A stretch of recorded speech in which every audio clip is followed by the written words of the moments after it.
Puji Tuhan, shalom. Mengapa ada Natal dan mengapa kita merayakan Natal? Karena Natal ini adalah inisiatif Tuhan untuk datang ke dunia. Dia jalan-jalan ke dunia dan dia juga jalan-jalan ke Sidamanik, makanya saudara menjadi percaya. Betul apa salah? Haleluya. Tentu dia jalan-jalan ke Sidamanik kan lewat hamba-hamba Tuhan yang melayani, makanya saudara percaya. Betul begitu kan? Amin. Jadi Natal itu bicara tentang Tuhan turun ke dunia. Setelah dia lahir, dia bertumbuh, dia jalan-jalan, dia melayani, dia berbuat baik, dia menyembuhkan. 33,5 tahun dia kembali ke surga. Dan Natal itu bicara tentang kasih yang tidak ada duanya, kasih yang sempurna, yang tidak ada tandingannya di bawah kolong langit ini. Hanya Bapa yang punya kasih sempurna seperti itu. Sehingga kita berkata Yohanes 3 ayat 16, bersama-sama katakan, karena begitu besar kasih Allah akan dunia ini, sehingga ia mengaruniakan anak yang tunggal, supaya barang siapa yang percaya kepadanya tidak binasa. Karena begitu besar, saking besar, terlalu besar kasih Tuhan akan dunia, karena Tuhan sudah melihat. Karena sejak selesai kita perjanjian lama di kitab Maleakhi, kisaran 400 tahun dunia ini ada dalam masa kegelapan.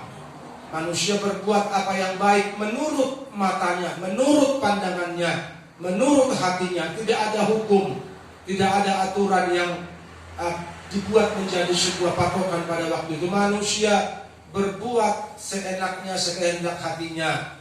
Sehingga Tuhan menengok dari surga. Dia bilang, aduh kacau dunia ini, kacau manusia ini, tidak ada jalan yang bisa menyelamatkan mereka. Sudah capek kukirim nabi, kukirim hakim, mulai dari Musa, terus berganti, tapi manusia tetap dalam dosa.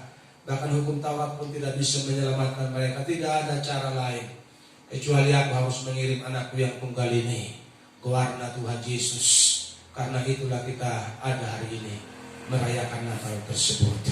Jadi Tuhan begitu mengasihi saya, begitu mengasihi saudara. Pertanyaannya, apakah kita juga mengasihi Dia? Kita buka Alkitab, Roma pasal 12 ayat 9. Khotbah ini sudah saya persiapkan, saya sudah ketik di PowerPoint, tapi nggak tahu, saya lupa men-save-nya. Dan hari ini nggak ada dia. Puji Tuhan. Hendaklah kasih itu jangan pura-pura. Jauhilah yang jahat dan lakukanlah yang baik.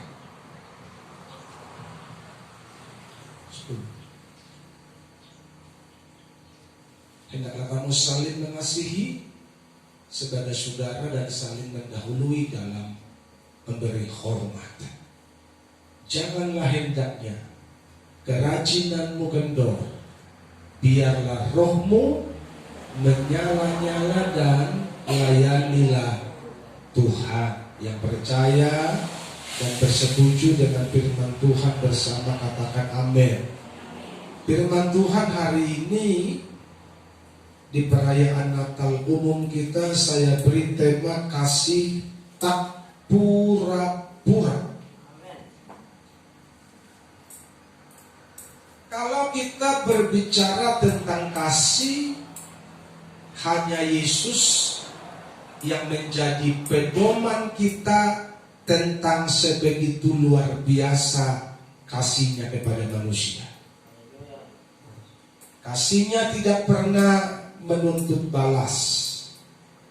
Dia mengasihi, bahkan dia memberi nyawanya Dia memberi hidupnya kepada saudara dan saya sebagai bukti kasihnya yang sempurna kepada saudara dan saya. Bersama katakan amin. Dia mengikuti misi Bapa di dalam pelayanannya. Ketika dia ditangkap, dia tidak melawan, dia tidak komplain, dia tidak bersungut-sungut. Kenapa? Karena dia tahu ini misi yang harus diikuti, dijalani demi penyelamatan umat manusia.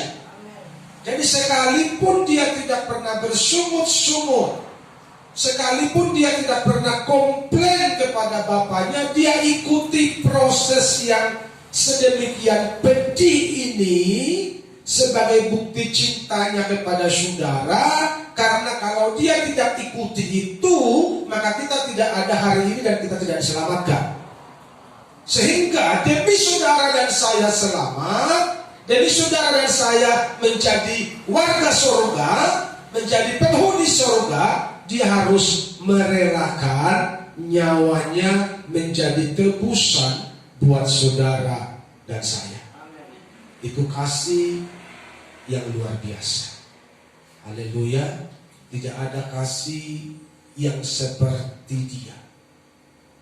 Hanya dia satu-satunya yang mengasihi kita melebihi siapapun, melebihi Tuhan dan dipertuhan dimanapun di bawah kolong langit ini.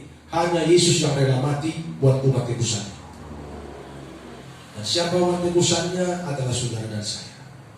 Sekarang kita mari pikirkan, kalau Yesus begitu mengasihi saudara, Yesus begitu mengasihi saya, terus apa yang sudah kita beri bagi Yesus?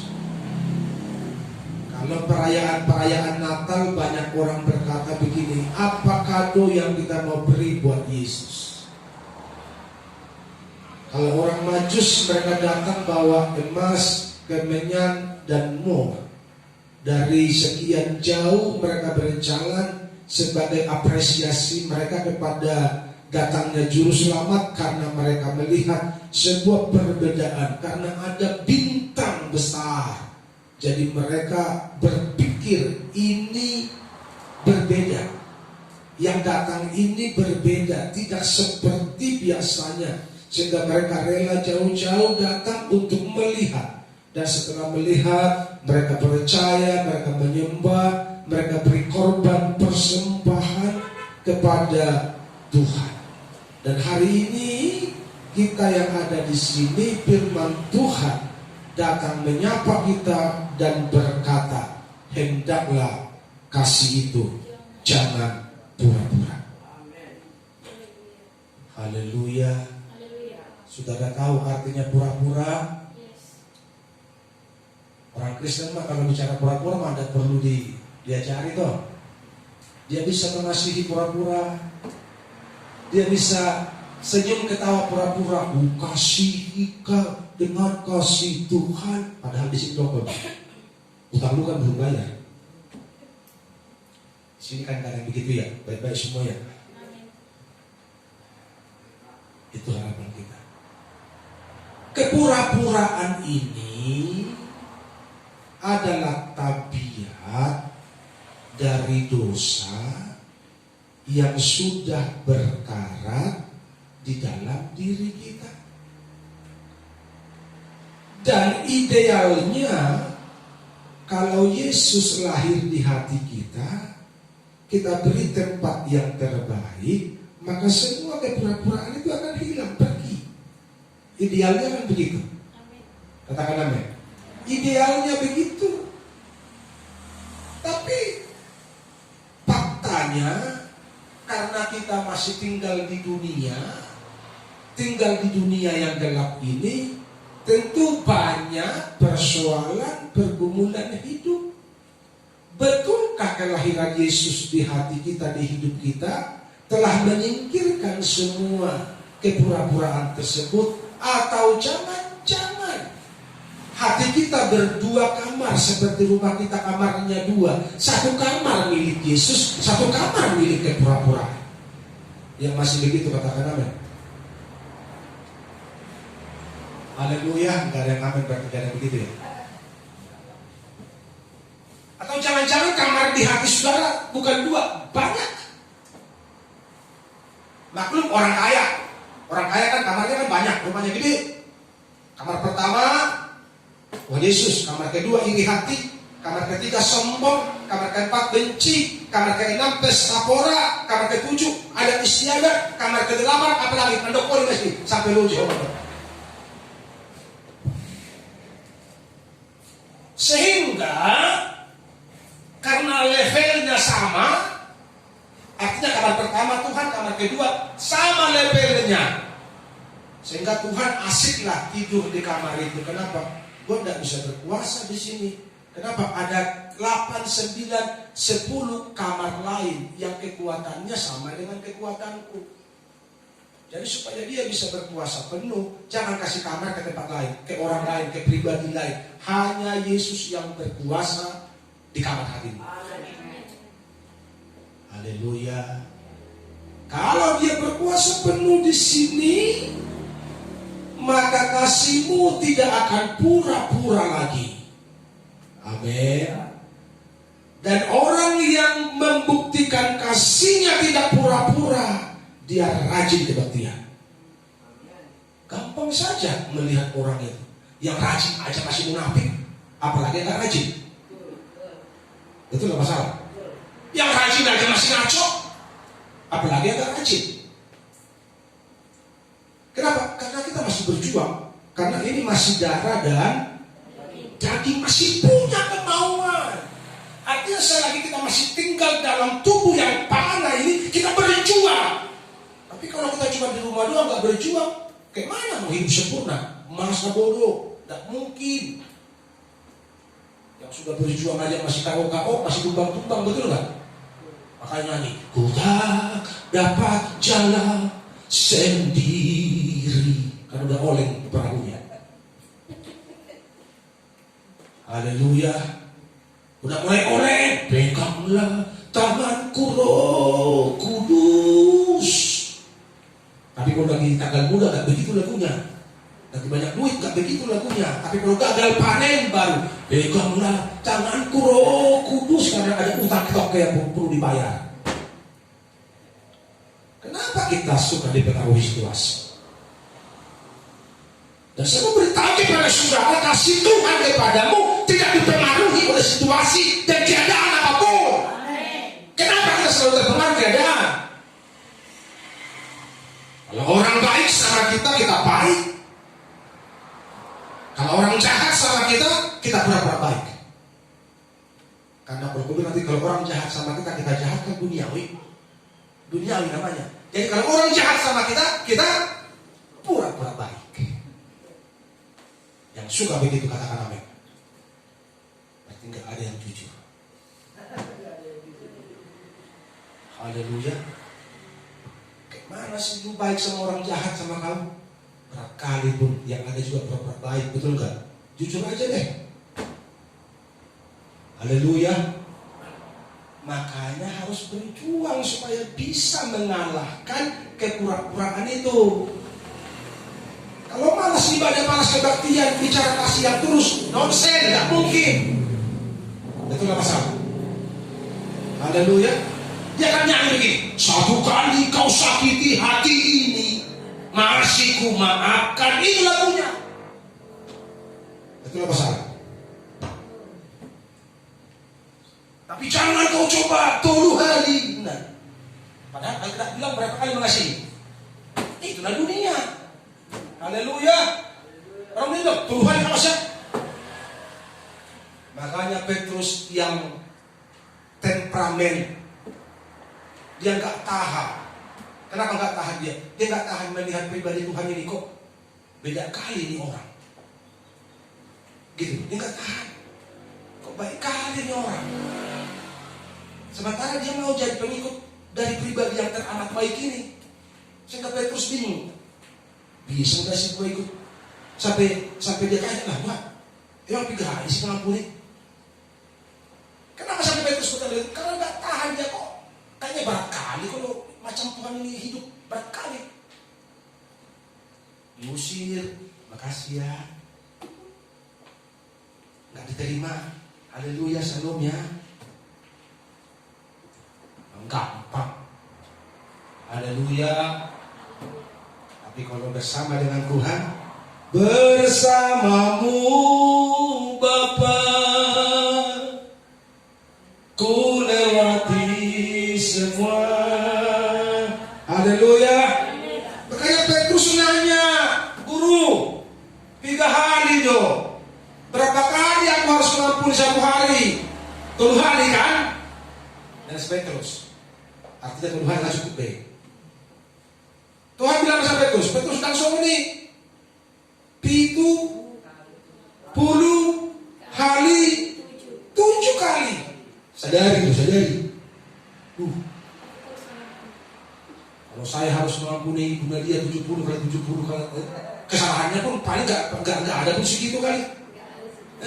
Contohnya ya, gak ada begitu. Saya goblok-gobloknya orang, masa 70 kali bikin salah sampai 1 hari. Sejahat-jahatnya orang. Tapi itu bicara apa? Kasih yang tak terbatas. Haleluya. Kasih yang tanpa batas.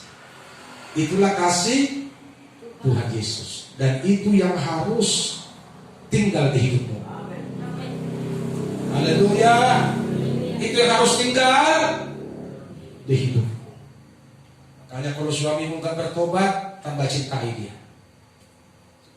Suamimu malas kebaktian, tambah kasihi dia.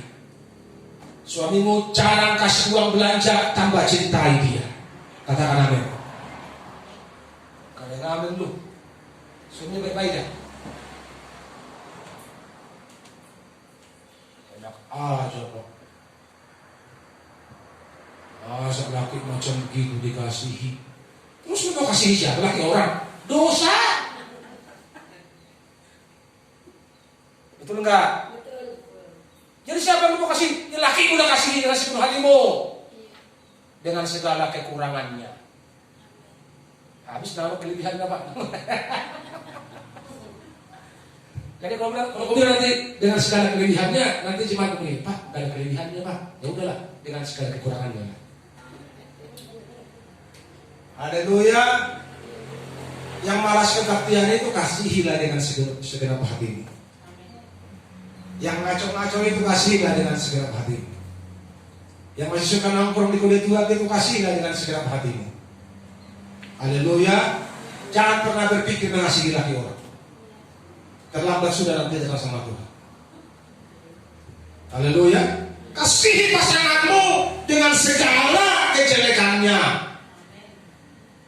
sampai dia berubah, sampai dia bertobat, sehingga nanti nyanyilah bergandengan tangan dalam kasih. Enak lah begitu kan? Suami istri kebaktian sama-sama muji Tuhan kan? Haleluya. Jadi kasih itu yang tidak pura-pura itu yang harus termanifestasi lewat kehidupan kita anak-anak Tuhan. Itulah bedanya kita sama orang dunia. Kalau orang dunia dia mengasihi kelompoknya. Kalau orang dunia dia mengasihi keluarganya. Kalau orang dunia dia mengasihi yang satu ajaran sama dia, yang satu agama sama dia. Tapi kalau Tuhan mengajarkan begini, kasihilah sesamamu orang Kristen. Sama ini. Kasihilah sesama manusia. Yang salah jangan diaminkan, Pak. Haleluya. Ada ayatnya begini, kasihilah sesamamu orang GBI. Ada ayatnya. Kasihilah sesamamu keluarga Kristen. Alkitab berkata kasihilah sesamamu manusia. Artinya mau siapapun warna kulitnya, rasnya, agamanya, kepercayaannya, tanggung jawab kita sebagai orang percaya menyebar kasih kepada mereka. tanpa memandang muka. Kalau kaya kita pura-pura baik sama dia, kalau miskin itu ngapain, dapat apa gua? Itu kasih dunia. Haleluya.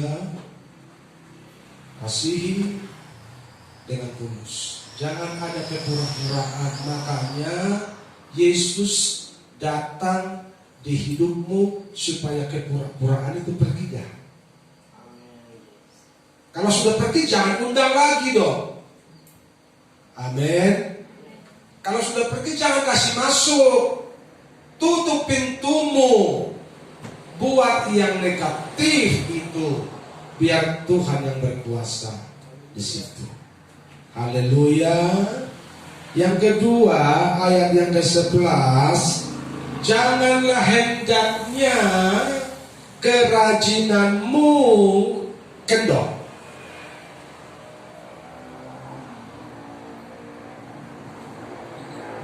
Di masa-masa pandemi yang sudah 2 tahun ini,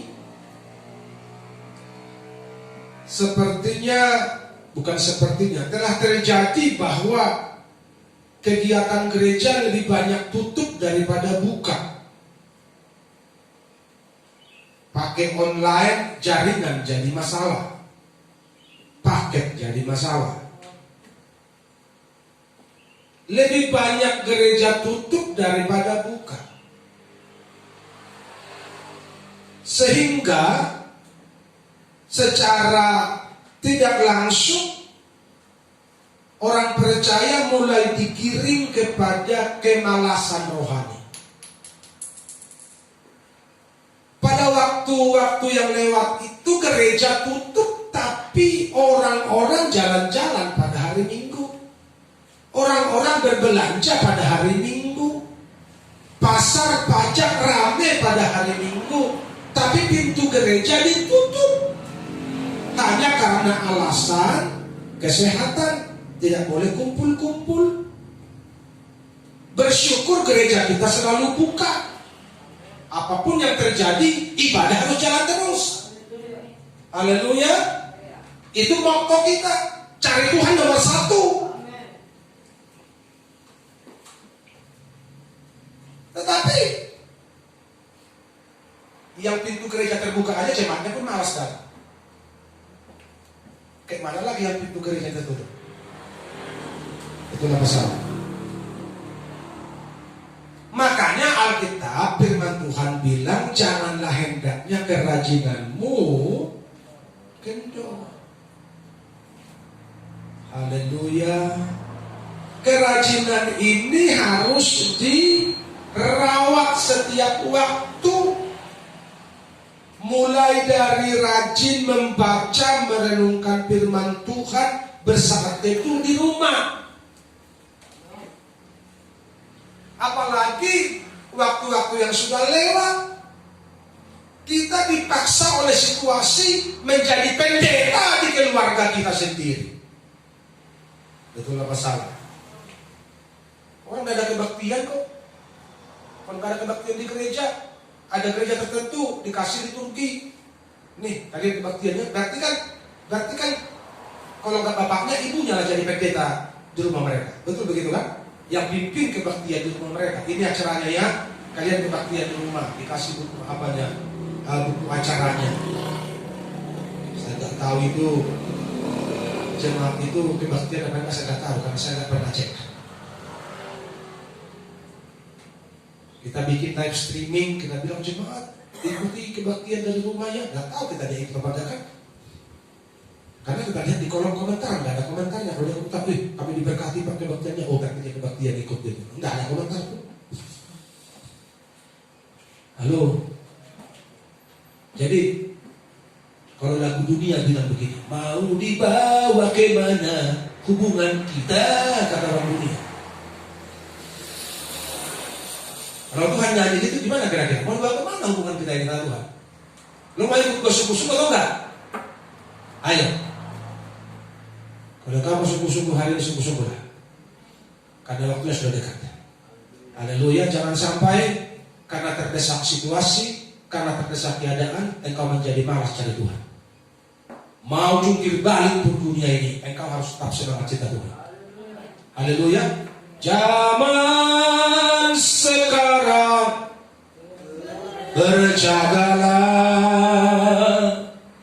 lihat dunia bergelora, kedengaran sini sana banyak kabar menggemparkan, berlindunglah pada sabda Allah. Bagaimana kau berlindung sama sabda Tuhan kalau malas baca dan renungkan? Maksudnya berlindung itu engkau bersekutu dengan Tuhan setiap waktu. Engkau mengandalkan Tuhan setiap waktu. Jalin keintiman, keakraban dengan Tuhan setiap waktu, itu artinya berlindung pada Tuhan. Kalau bangun pagi, urus-urusan sampai malam, ini gak pernah dibaca, gak pernah direnungkan, ngaku anak Tuhan, orang percaya, maka akan terjadi seperti tema khotbah kita hari ini, kasihmu pura-pura kepada Tuhan. Haleluya. Karena orang yang tidak pura-pura, dia akan berusaha mencari dan menyenangkan Tuhan di hidupnya. Dia akan berjuang mengejar perkenanan Tuhan setiap hari. Itu orang yang kasihnya tidak pura-pura kepada Tuhan. Tapi kalau orang yang kasihnya pura-pura, dia seperti orang yang di luar sana, dia akan berpoligami. Ada Tuhan, ada yang lain. Sama seperti ini. Aku cinta padamu sama yang pertama. Yang kedua, aku cinta padamu. Yang ketiga, aku cinta padamu. Yang keempat, aku cinta padamu. Yang penting adil. Satu aja tuh gak adil, kok dua bisa adil. Oh deh. Mengasihi satu aja kita belum tentu adil. Kenapa? Karena cenderungnya manusia egois. Bukan mau melayani tapi pengen dilayani. Satu aja gak adil, apalagi dua. Haleluya. Nanti bilang gak cocok lagi kan, gak cocok lagi kan. Tahun depan ganti lagi, gak cocok lagi kan, gak cocok lagi kan. Makanya kita banyak bersandiwara. Tapi kalau nyanyi, aku mengasihi Engkau Yesus dengan segenap, bukan setengah, segenap kalau nyanyi mah. Faktanya, karena separuh aku milikku, gitu kan? Bukan milik Tuhan. Separuh milik Tuhan, separuh milik aku. Makanya minggu rohani, Senin sampai Sabtu, duniawi. Separuh, separuh milik Tuhan, separuh milik dunia. Saudara mau begitu? Makanya terjadilah kasih yang pura-pura. Sehingga pakai kebaktian pun situasional. Lagi pengen ibadah, gak pengen gak ibadah. Lagi mood ibadah, gak mood gak ibadah.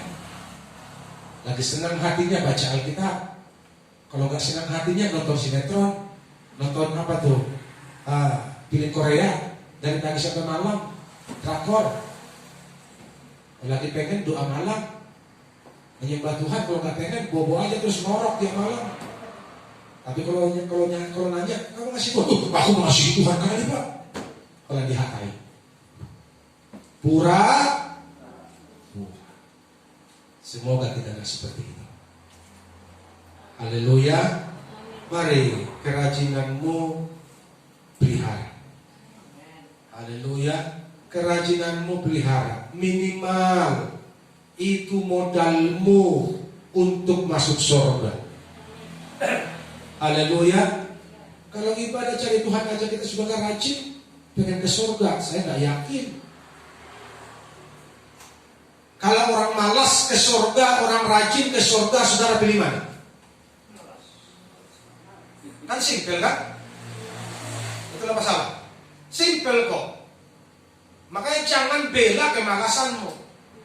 Kalau orang malas ke surga, Orang rajin pun ke surga. Saya anjurkan saudara jadi orang malas. Haleluya. Tapi kan Alkitab tidak membenarkan itu. Alkitab bilang, marilah kita semakin giat melakukannya. Ibrani 11:25. Semakin rajin melakukannya, semakin sungguh-sungguh melakukannya, menjelang hari Tuhan yang semakin dekat. Jadi Tuhan tidak membenarkan kemalasan rohani. Kita malas-malas pengen diberkati, pengen sukses, pengen masuk surga. Mungkin di surga lain bisa seperti itu. Tapi di surganya Yesus tidak ada macam itu. Saudara mau di surga lain atau di surganya Tuhan Yesus? Tak kencang suaranya. Saudara mau di surga yang lain atau di surganya Tuhan Yesus? Di surganya Tuhan Yesus harus yang rajin-rajin dekat Dia. Harus yang rajin-rajin cari Tuhan. Harus yang rajin-rajin melayani. Itu yang layak masuk surganya Tuhan Yesus.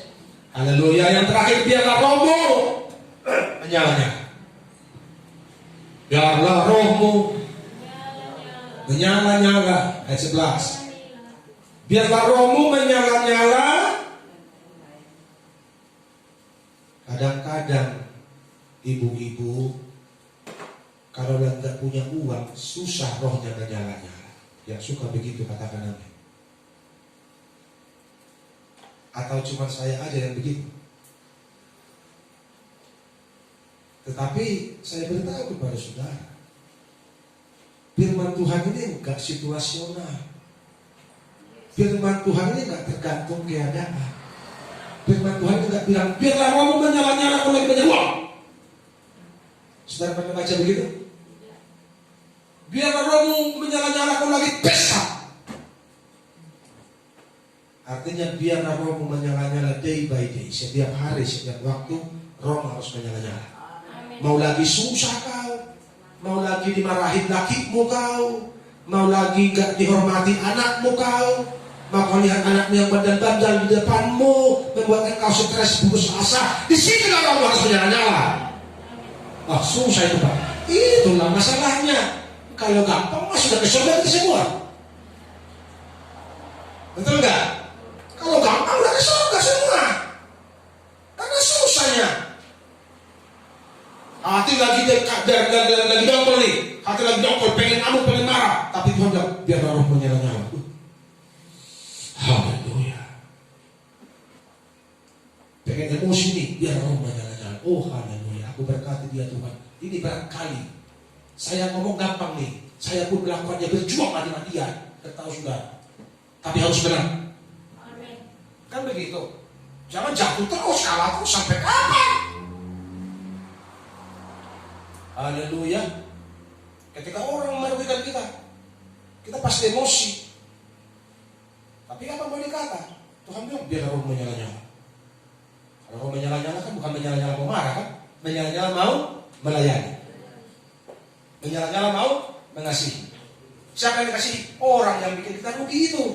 Oh Tuhan, aku berkati dia. Oh ini gampang kali ngomongnya.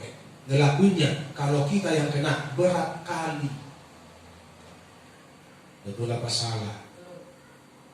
Haleluya.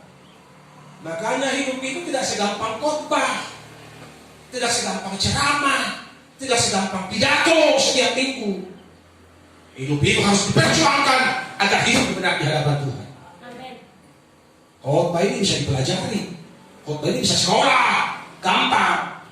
Tapi hidup yang benar hanya engkau bisa dapatkan ketika engkau sekolah dengan Tuhan. Gak ada di sekolah lain. Di mana sekolahnya pemerintah? Sekolah dengan Tuhan Yesus. Jadi murid, baru karakter surgawi menjadi bagian. Gak kau dapat di sekolah Alkitab itu. Di sekolah teologi gak ada. Ini yang diisi. Di mana belajar kerendahan hati sama Tuhan Yesus. Amin. Kan ada ayatnya.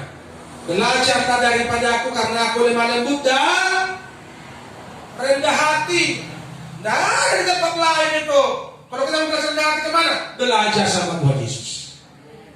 Makanya nyanyi tiap hari, ikon Yesus dudung aku sahalaku liludo. Ayo dengan musik. Rapon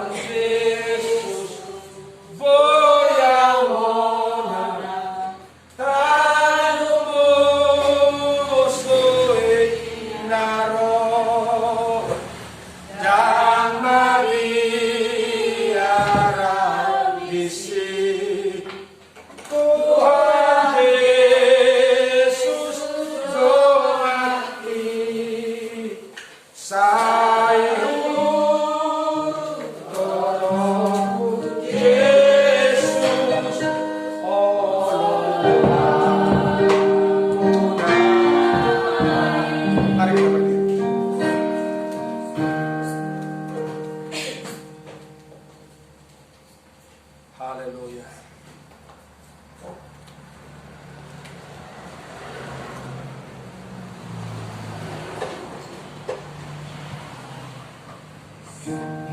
Ikon